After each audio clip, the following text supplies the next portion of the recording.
I've definitely connected in some way with thousands of people who are going through this, whether it was by email or my blogs or at a conference or in person or one-on-one or on the phone, or through other jobs I've had. So it definitely has showed me that there are a huge number of people going through this.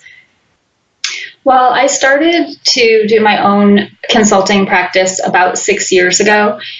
And before that, I had worked for quite a few different organizations that focus on alternatives to psychiatry or people who are getting off psychiatric drugs and different support groups. I've been writing this book really for a long time. I guess I'm always writing, and, I had my own experiences that led me into this work. And then I have been blogging a lot for the past decade or so.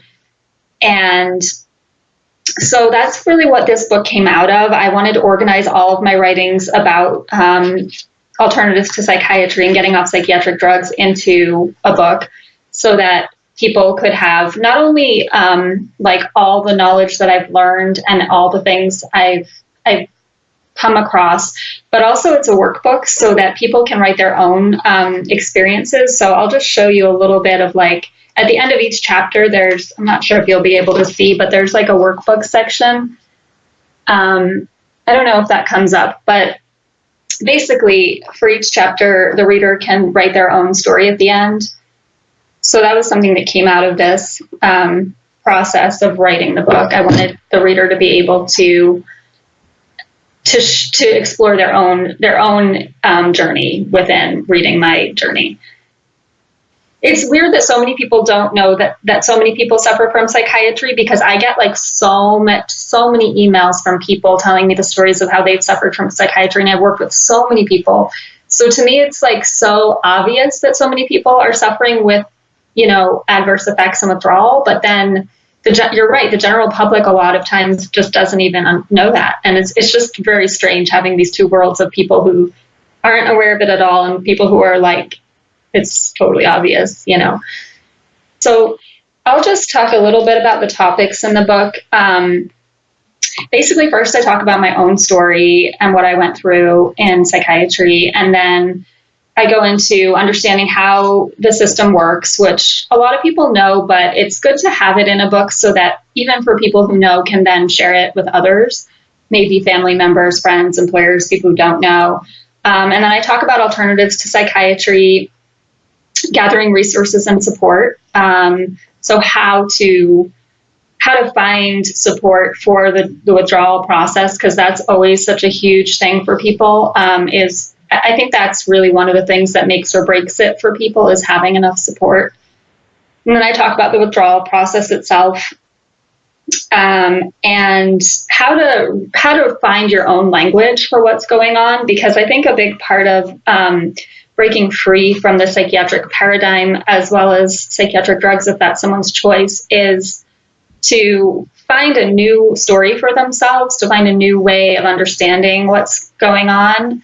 And a lot of times it can be a socio-political context, a trauma-based story, or maybe a spiritual paradigm.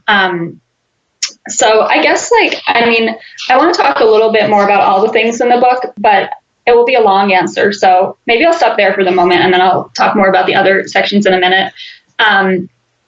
But in terms of the online course, I'll just talk about that for a minute, because I've been doing consulting with people for 6 years. And before that, I had been working in different ways with psychiatric survivors for about another 9 years. So where I'm at now is it's been, about 15 to 20 years since I had my own experience. And I really wanted with the course to be able to share with other people who are more recent psychiatric survivors these skills and these practices that I've been doing, because I think there are tons of people who can do similar things to what I'm doing, but maybe need a little bit of instruction or guidance or support to do it. So, and that's also what I think this book can be, is to help people who want to learn how to support others as well as themselves. Well, when I very first had my experience, it was kind of fortunate, I guess, because I was living in Western Massachusetts and I connected with the Freedom Center which was already an activist group that was helping to support people. So I kind of just eased right into that kind of work and mutual support with people. And then I started to just do different kinds of work, like I was teaching yoga and leading writing groups and doing different sort of creative and holistic alternatives. And then from there, I ended up getting other jobs. Like I worked at the Alternative to Med Center in San Francisco, when it was in San Francisco, about 10 years ago. And that was a residential center that helped people with the withdrawal process. And then when I moved to Portland, I worked with the Mental Health Association of Portland and Portland Hearing Voices, where it wasn't specifically focused on people getting off psychiatric drugs, but in a lot of support groups like that, a lot of people are either experiencing the adverse effects of psychiatric drugs or wanting to get off or have gotten off or in the process. So, and then I've had several other jobs as well where that was the case. I mean, I think that in any kind of quote unquote mental health environment, there are a lot of people that are suffering from this and they may or may not even be aware of it.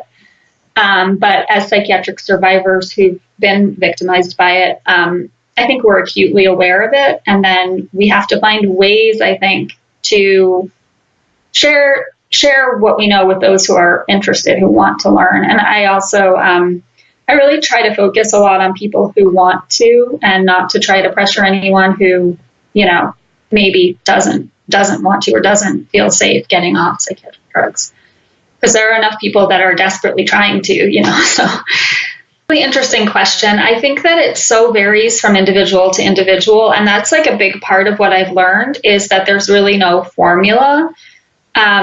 So a lot of times with people I work with, I really focus first on listening to them and hearing where they're at before giving any suggestions.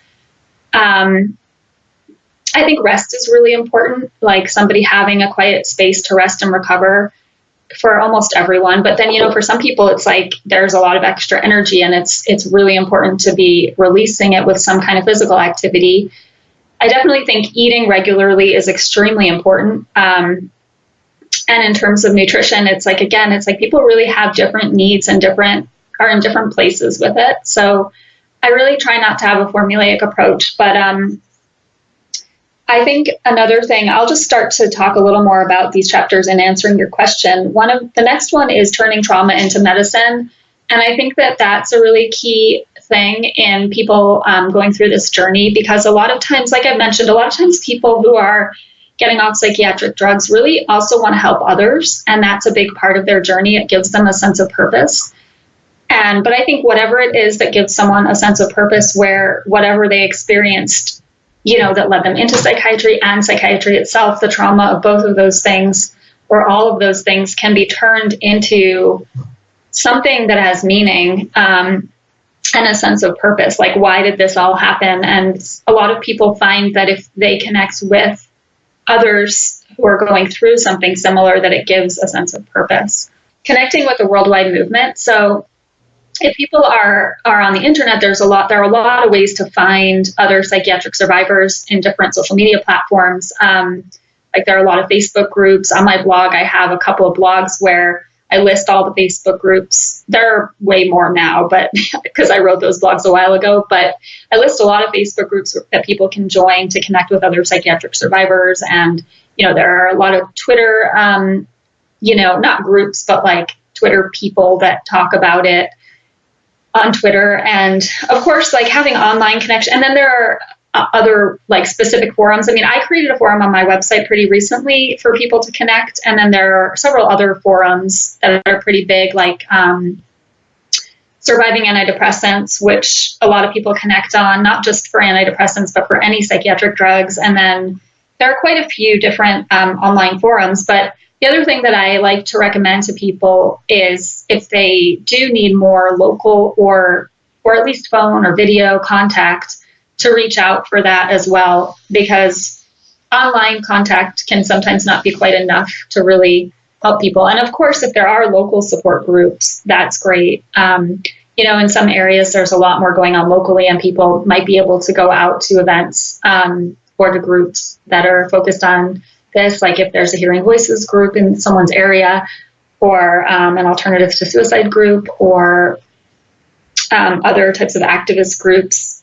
But in some places there really aren't any local things going on. So I think the internet can be a way, to start out and find people and then hopefully connect more closely with specific people that are resonant.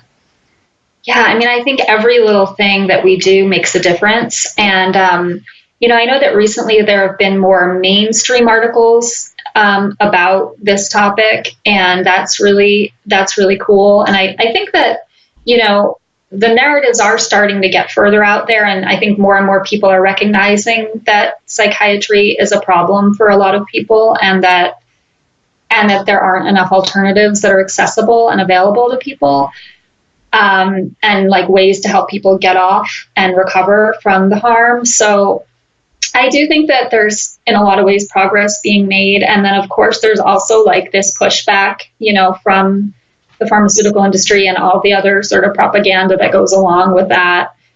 So it's hard to say sometimes like whether we're making progress or not, but I do think that all the little things that we do, like, making videos, talking, writing blogs, writing books, talking to people,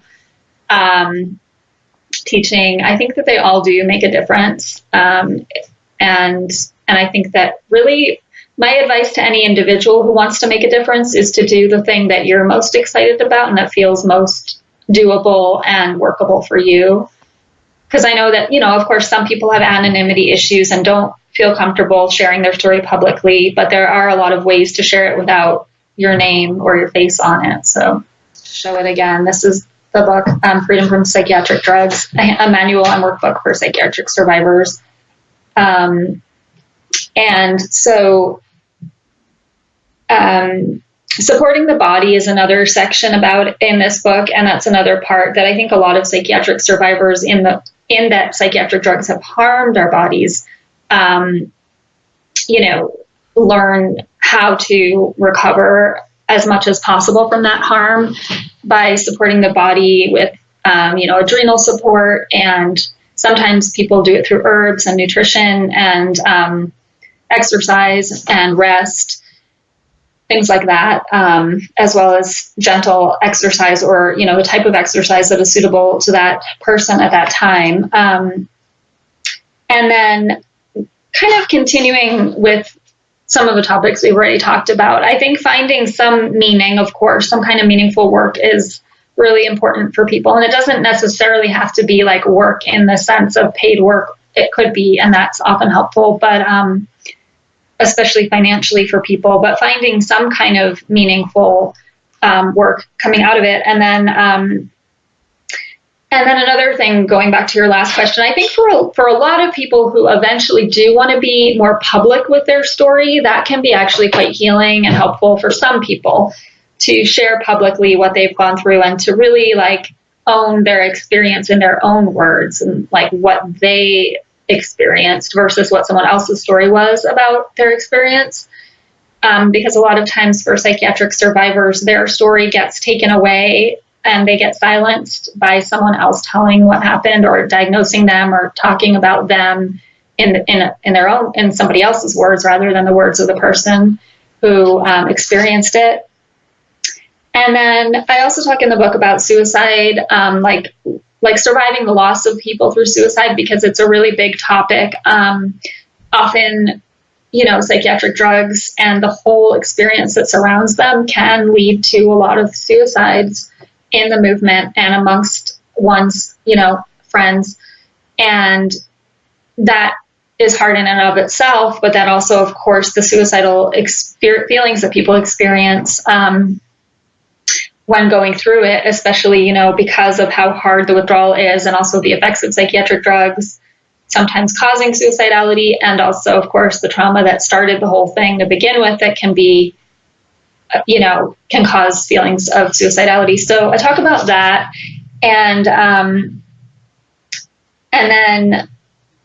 going on to talk about supporting others. So like I said, a lot of times, even while somebody's really in the midst of a very intense withdrawal process, even in the very, very small ways that they can connect with like peer support and supporting others can really give somebody a sense of purpose and a sense of like something to keep going for each day when everything feels like torturous. Because, a lot of people that are going through psychiatric drug withdrawal are in a state of like really intense agony and pain and isolation for a very, very long time.